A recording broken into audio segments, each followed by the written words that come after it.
All right, no intro, no outro, straight fire. So, again, I am making my videos intentionally because I'm doing it for a reason. Because I know a lot of people are not going to watch either all 15 minutes or all 20 minutes, but I'll be dropping some gems in there, here and there. And if you can put it all together, then good. So, what I'm going to teach you today or right now is all about volume profile. So, it's going to be real quick, real easy, and then we're going to hop into it. So the volume profile pretty much measures volume in the market. And, what you do is when you draw out your profile, so these are the main components of a profile. You have your value area high, which is this right here. And let me just go ahead and mark this up. You have your value area high, which is this right here.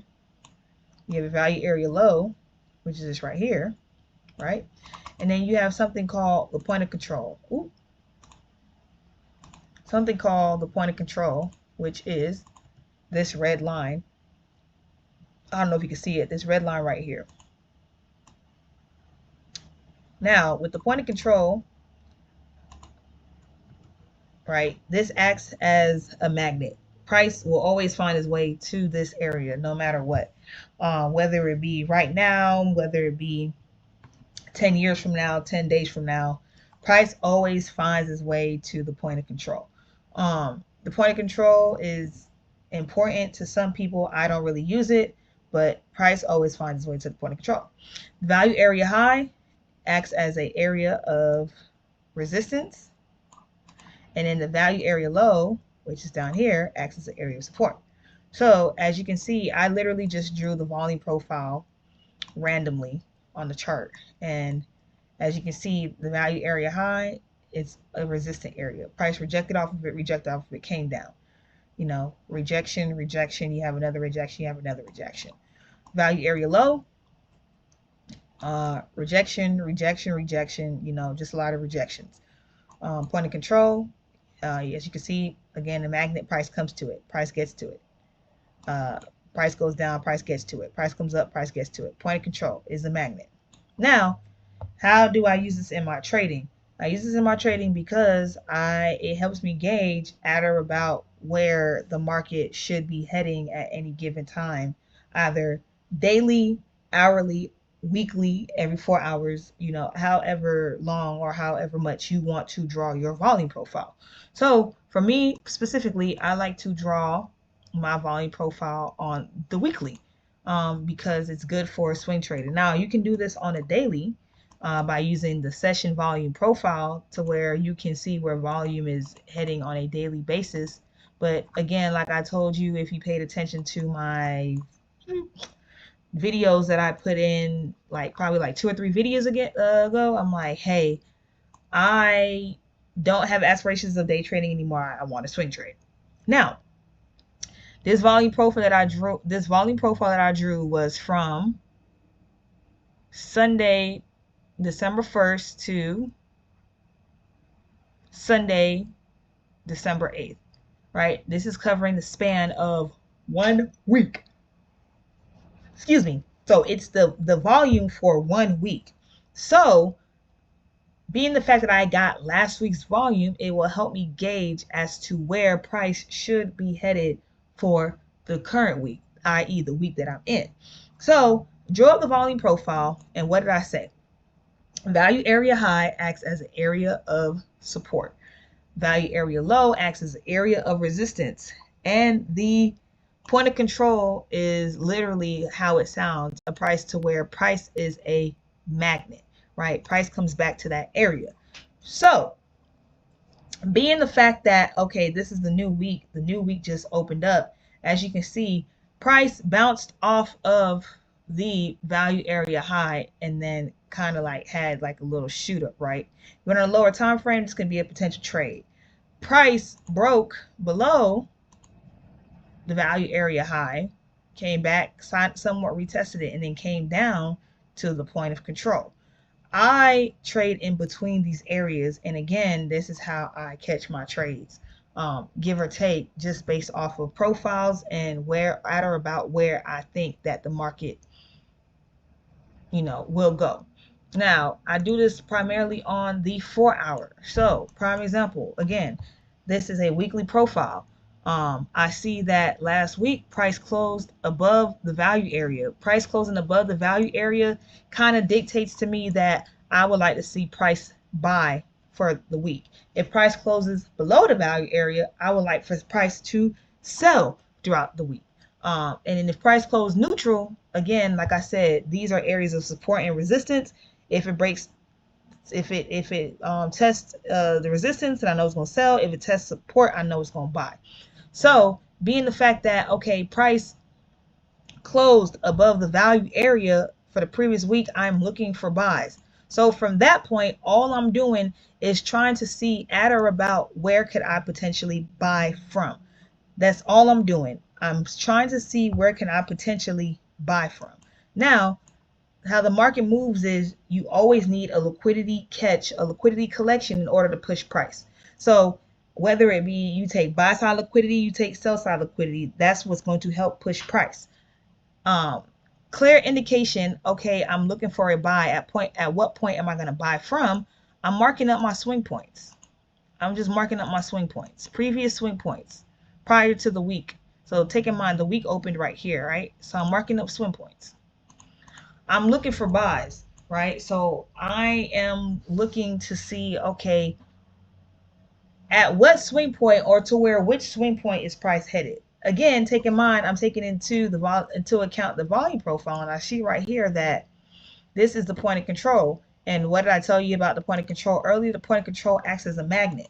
So some people will enter in off of the point of control, like, hey, this is my potential area that I'm looking to, buy in, and put price, at this area of support, or even put price at this low right here, and then catch a 2.73%, right? Me personally, I don't like taking trades off of the point of control. I like a little bit something more mechanic. So that's where I take out my fibs, and then I have a specific entry on my fib, specific take profit on my fib, specific stop loss on my fib. So boom. Now I know coming into the week, I'm looking for buys for EU, right? I want to see a liquidity purge, which, as you can see, price broke this low right here. This is a liquidity purge, right? Price broke this low, faking out a lot of potential either buyers or people who think, all right, yeah, excuse me, sorry, faking out buyers. So people are thinking, oh, price making higher highs, higher lows, higher highs, higher lows. Price broke structure. Price didn't break structure. Price just had a liquidity grab, and now is gonna go to the races. Boom. So price got a liquidity grab. I like what I see. Bada boom, bada bang. All right, that's criteria number one. So I'll go ahead, put a check mark right there. Boom. Price had a liquidity grab. Really, criteria one was getting the bias. So I got the bias for the week. Price had a liquidity grab. Now, from that point, all I need to do is take out my fib. And I am entering in on my fib levels. Right? Entering in on my fib levels. I can either enter in on fib level 1, fib level 2, or fib level 3. Or I can set a pending order for all 3 skews, the plane, and the background. Or I can set a pending order for all 3 fib levels. And then once I get in on my fib levels, again, I have for my swing trades, I have a very specific stop, very specific take profit. And then from there on out, I'm just waiting for the rest of the week, for it to play out. 3.8% on one trade. That's cool. And non-stress, I don't have to keep monitoring the market, and I'm cooling, right? Take profit 1. I can take half my positions once price hit this high right here. All right. So price hit this high, I take half my positions, move my stop loss either into profit or have a trailing stop from there on out. All right. And then my overall take profit is this high right here. Real quick, real easy. People ask how I trade. This is how I trade. This is literally how I trade. From point A to point B. I do it on the 4-hour. I do it on the daily time frame. Now, how can I use volume profile to, get in on day trade, session volume profile. Session volume profile literally gives you the volume profile for every single day, Monday through Friday. And then from there, you just do the same thing, right? From there, you just get in on a trade and see what works for you. You know, what works for you, the trader. So, prime example, I'm just going to go right here. This is just a random spot. Right here, I see price close above the value area high. That means I'll be looking for what? I'll be looking for buys. So, again, price took liquidity right here.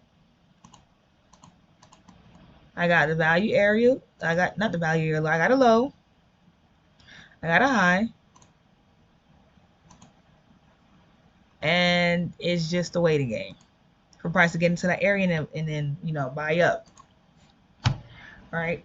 Right here, price closed neutral. Price came, took out the value area low. Price grabbed some liquidity, and then what did price do? Price bought up. Quick buys. If you're doing the daily profile, my suggestion is to get it on the 5-minute. The 5-minute is really, really good for the daily profiles because, again, daily profiles, you're probably looking for some type of, you know, some type of quick trade to get in for the daily profile. So 5 minutes, that's your time if you're trying to play the daily profile. All right, so like right here, price closed neutral. Price closed neutral. Price came down, took out the low. So I know I'm looking for buys. All right, price came down some more. Boom, took out some more lows. Got to this area's point of control, give or take, and then shot up for some buys. All right, price closed below the value area. That means I'm looking for some sells. Price did what? Came up to where? The point of control. And then did what after that? Sold down. All right. Again, I'm not the type of person that really plays off of the point of control. It's up to you. It's up to you. It is up to you. So hopefully that clears up some air of how I trade and whatever the case may be in the volume profile. Like hopefully that, you know, that helps you out a little bit, and from there, again, you'll be able to pick up on my verbiage again on how I trade and just my markups and things of that nature. So no intro, no outro, just straight fire. Yeah.